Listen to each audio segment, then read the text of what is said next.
We are here to tell people if they are an a-hole or not. I love this game. Am I the a-hole for making a game out of my partner's parents' religious decor? Oh God. My partner and I visit his parents often. Despite a rocky start given our relationship, they've become very accepting and welcoming. They're also very, very religious and have many crosses and and imagery of Jesus around the house. Sometimes these show up in odd places, behind a towel rack, in a kitchen cupboard, inside the garage door panel, literally everywhere. Like photos of Jesus just like randomly taped to the wall. Or for a few months now, whenever we visit, my partner and I have a secret game we call Peekaboo Jesus. Basically, whenever we find a new Jesus statue poking out of a random place, we say, "Peekaboo Jesus." Between us, it's harmless fun, and we both get a kick out of it. That's funny. This past weekend, we visited for lunch. While we were helping set the table, a new Jesus appeared. His long-haired, halo-crested head peeping out from within the china cabinet. Without thinking, I blurted out, "Peekaboo Jesus," and pointed to our hide-and-seek savior. I can't. It turns out my partner's mom was in the doorway behind me. She was not impressed and pretty upset. My partner tried to talk to her and tell her we didn't mean any offense by the game, but she was still pretty insulted. The dinner was awkward and I've been thinking about what happened ever since. Am I the a-hole for creating and playing Peekaboo Jesus? No. That's the funniest thing I've ever read in my life. Especially because your partner, he's in on it. You are both playing Peekaboo Jesus with the hide-and-seek savior. Count me in. That sounds fun. Am I the a-hole for charging my brother a professional design fee for his restaurant? Last 2021, I, female 29, opened a restaurant in a different city and asked my brother, male 35, to help me improve a pasta recipe. He is currently running my parents' restaurant, so of course I didn't think much of it. I am also my parents' daughter. He didn't respond to my messages until one day I received a long message from him stating all his hard work and that eventually we'd be competitors. Never did I think he would decline because I am still part owner of that family business and stated he would not give me what he worked so hard for. My parents didn't really make a big deal out of it and defended him even. Well, at least I know where I stand in the family. 2 years have passed. My business is evidently stable, no thanks to them. Now he, my brother, is opening a new restaurant. Given that I am the architect in the family, they are now asking me to design for free to help my older brother build his restaurant.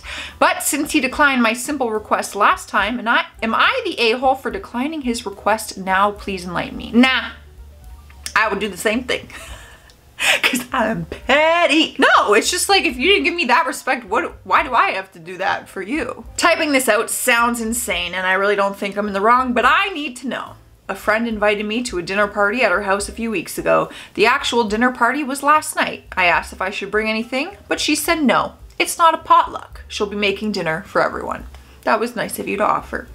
There were 7 of us total and the food was good. During the meal, we were all laughing and called our friend, the dinner host, a chef, because she made a big dinner for all of us and we all said how much we appreciated it because it's hard to get everyone together at the same time.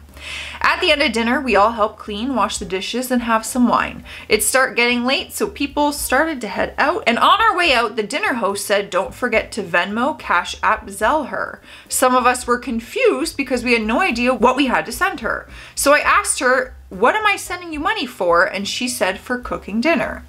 Me, I don't understand why we should pay. Her, because I spent money and hosted the dinner and cooked. Me, none of us asked you to, you volunteered to do it and you never mentioned anything about paying until now.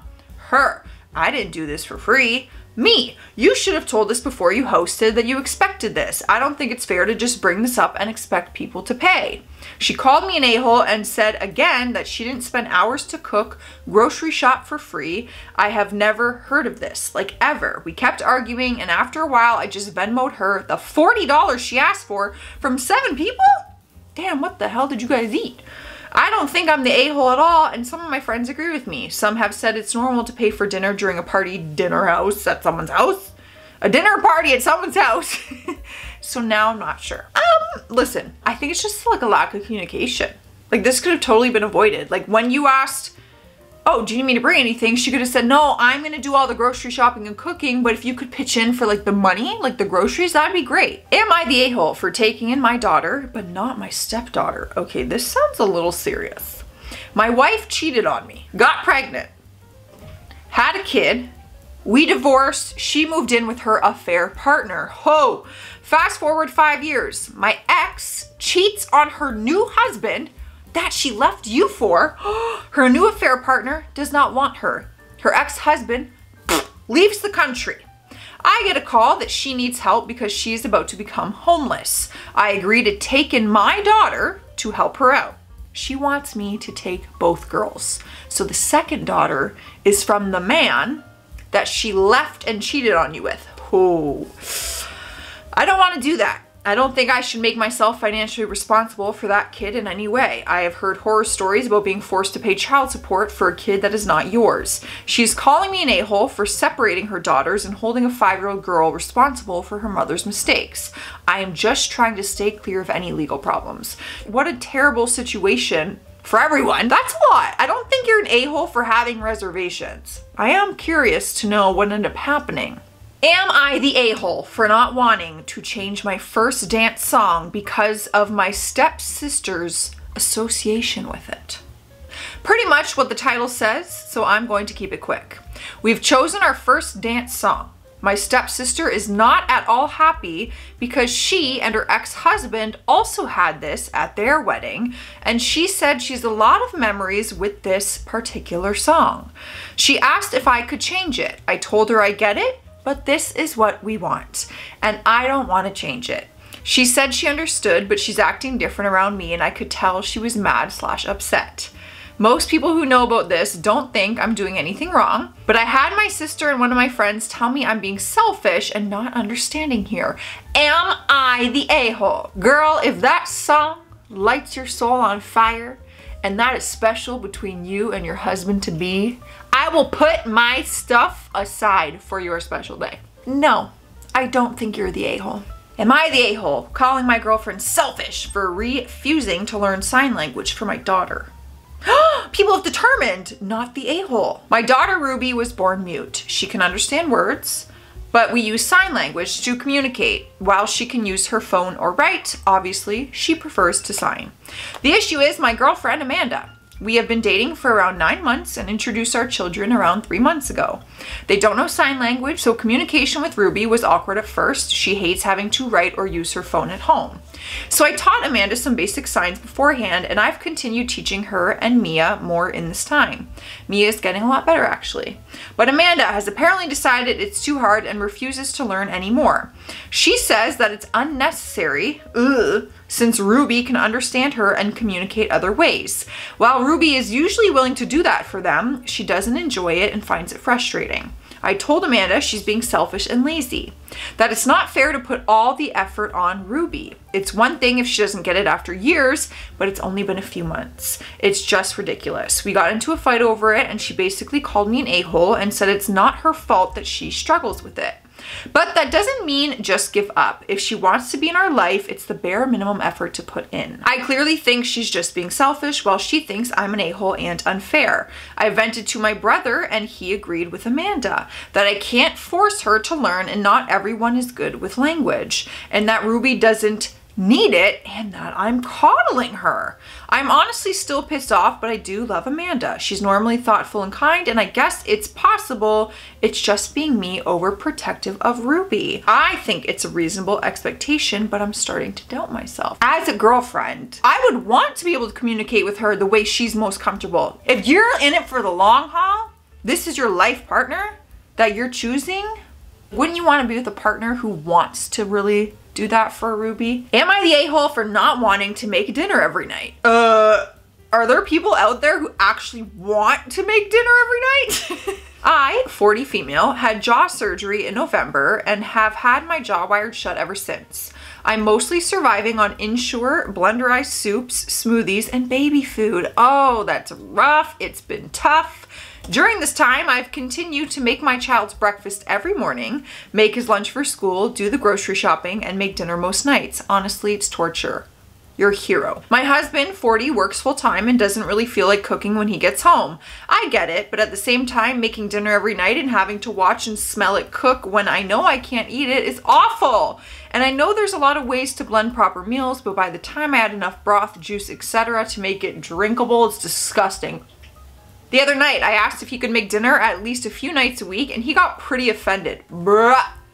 I'm already offended. He said that since I'm not working, I'm on medical leave, it's nice to come home to dinner being ready and not having to rush to start it.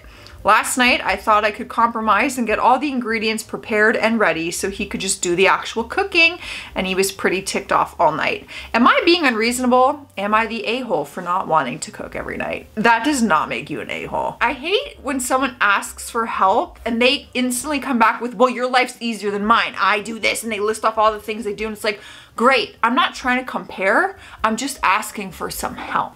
And that's your life partner. So, am I the a-hole for taking away the Netflix account I share with my friend? Yes! This is honestly stupid and petty, but I need some insight. I have a Netflix account that I fully pay for. One of my closest friends is in a tight financial situation, and I gave her full access to my account to use as she pleases.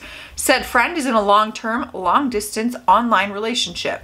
Today she called me and she casually told me she gave my Netflix account to her partner so they could watch movies together. She proceeded to ask if I'm mad that she gave it away, and although livid, I responded that her question is a little too late considering she already did it. I didn't want to be an a-hole, so I hung up to compose myself.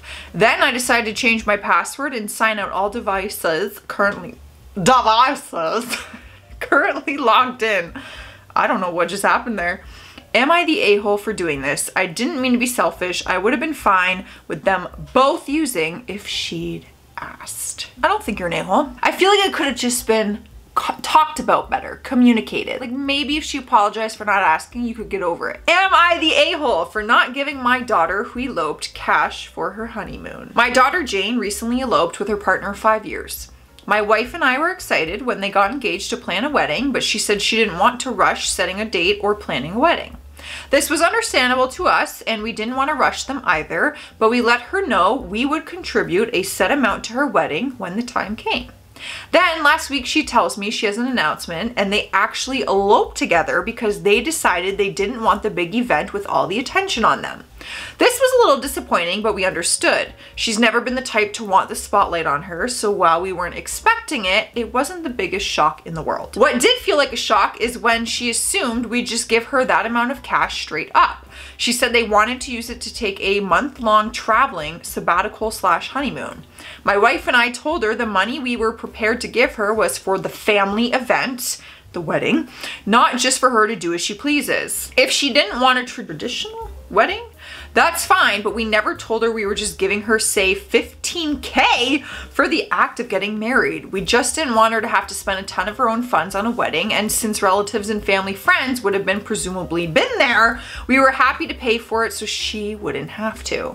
2 of my nieces have gotten married in the last couple of years, and it's a family event to us, not just about the 2 people getting married. This has caused a whole thing with her, saying we went back on our word to her, but in my mind, we never told her otherwise. We did say if she wants a second ceremony/family event to celebrate, but wouldn't be official wedding, we would sponsor that. If she had asked if she eloped or had a tiny wedding, if we would give her some of it for a honeymoon, we may have considered it, but it's hard to know because we were never given the request. They just went and did their own thing, which again is fine.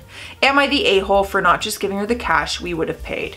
No, I totally see where you're coming from, because you didn't tell her, hey, if you guys decide to elope, I'll still give you this money for you to travel the world. Am I the a-hole for not inviting my poorer relatives to my wedding for a good reason? Well, that title kind of sounded like you're an a-hole. I am getting married in June. I sent out my invitations in January to give everyone time to RSVP. We are having a destination wedding at a great resort in the Dominican Republic. Our invitations were expensive and we thought it was a good place to economize if we only send invitations to people who could afford to come. Ugh. Right now, my mom says she's very disappointed with me. I've upset so many people. My mom says that I was rude to judge people by their income. I didn't judge anyone. I just picked the people I thought could afford to go. Am I the a-hole? There are people who would not be able to afford to go to a destination wedding. However, I'm sure they would love to still be invited and they can decide if they can move some finances around and be there. Guys, look at my little Barbie nails. Look at my little bow. I'm just pink all over. I have a photo shoot tomorrow and it's gonna be very pink and you're gonna see the photos somewhere very soon. Could it be on my channel? All right, you guys decide. Were they the a-hole? Let me know if you guys agreed with me. If you disagreed with me, you know, we're all out our own opinions, so let me know. I'm getting out of here. Stay classy out there and stay sassy. I will see you tomorrow.